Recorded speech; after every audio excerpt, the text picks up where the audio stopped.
आश्विन माहे की संकष्टी गणेश चतुर्थी व्रत कथा।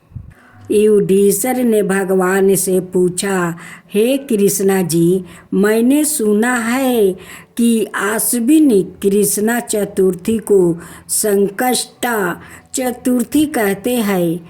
हे जगदीश्वर, आप कृपा करके मुझसे विस्तार पूर्वक इस कथा का श्रवण कराइए। श्री कृष्णा जी ने उत्तर में कहा कि प्राचीन काल में यही प्रश्न पार्वती जी ने गणेश जी से किया था कि हे देव, आश्विन मास में किस प्रकार गणेश जी की पूजा की जाती है, उसे करने से क्या फल मिलती है।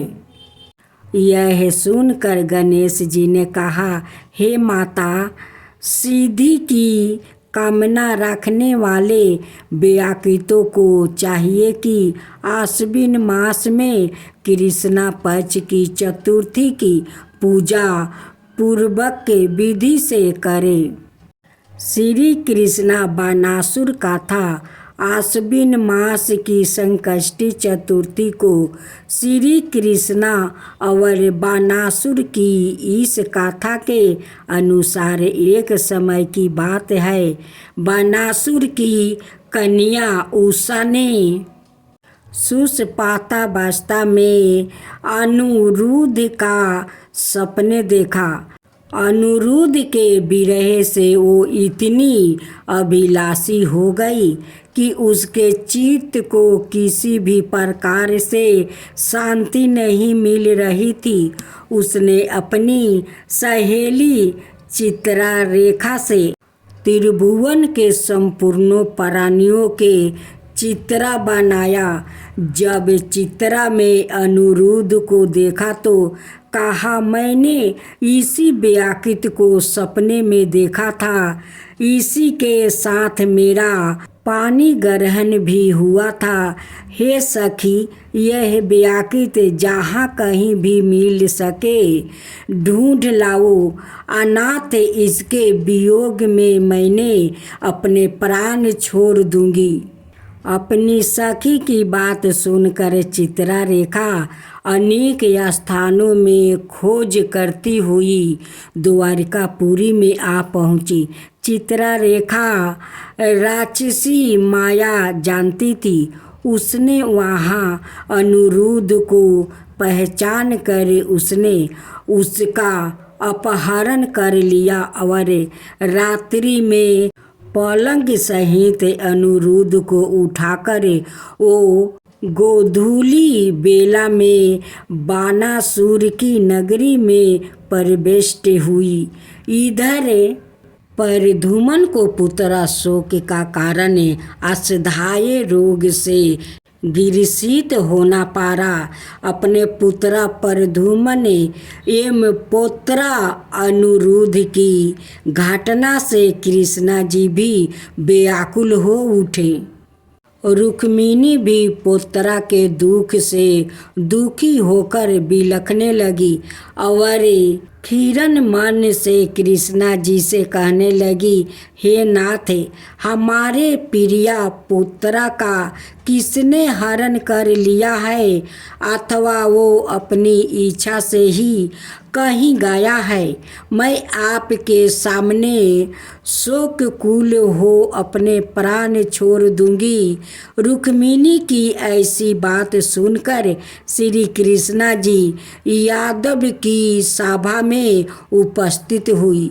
वहाँ उन्होंने परम तेजस्वी लोमस ऋषि के दर्शन किया। उन्हें प्रणाम कर श्री कृष्णा ने सारी घटना कह सुनाई। श्री कृष्णा ने लोमस ऋषि से पूछा कि हे मुनिवर, हमारे पुत्र को कौन ले गया है? वो कहीं सवाए तो नहीं चला गया है? हमारे बुद्धिमान पुत्र का किसने अपहरण कर लिया है? यह बात मैं नहीं जानता हूँ। उसकी माता पुत्र वियोग के कारण बहुत दुखी है।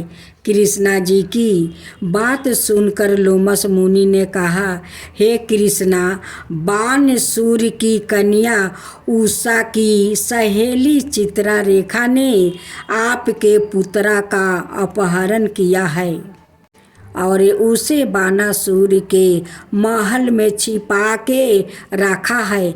यह बात नारद जी ने बताया है। आप आश्विन मास का कृष्णा पक्ष की चतुर्थी संकष्टा का अनुष्ठान कीजिए। इस व्रत के करने से आपका पुत्र अवश्य ही आ जाएगा। ऐसा सुनकर मुनिवर वन में चले गए।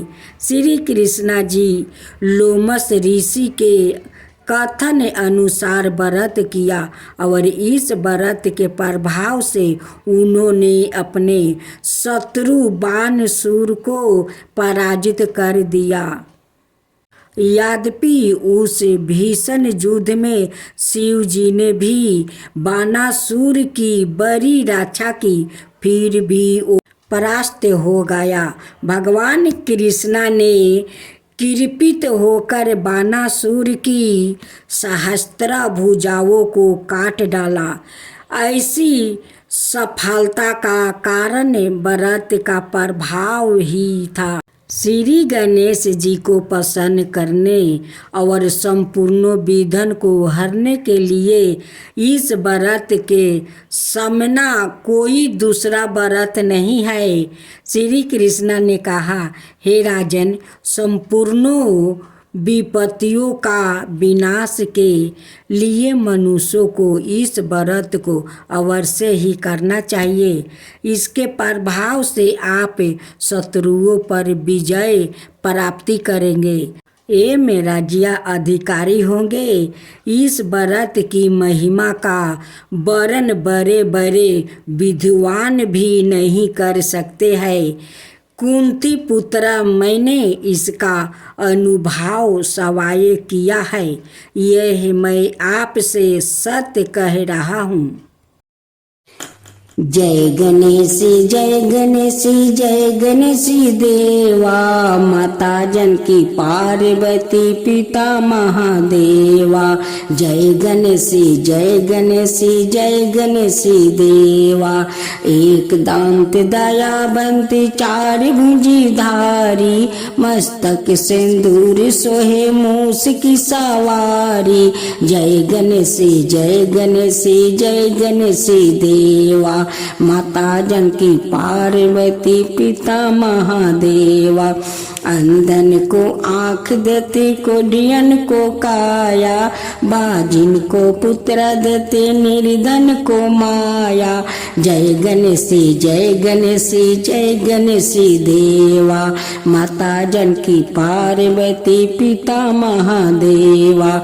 हार चढ़े फूल चढ़े और चढ़े मेवा, लड्डुअन का भोग लगे संत करे सेवा। जय गणेश जय गणेश जय गणेश देवा, दीनन की लाज रखो शुभ सुतिवारी, कमना का पूरा करो जग बलिहारी। जय गणेश जय गणेश जय गणेश देवा, सूर्य सायं शरण आए सफल की जो सेवा।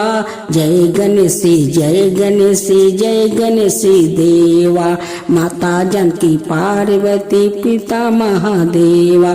जय गणेश जय गणेश जय गणेश देवा, माता जानकी पार्वती पिता महादेवा।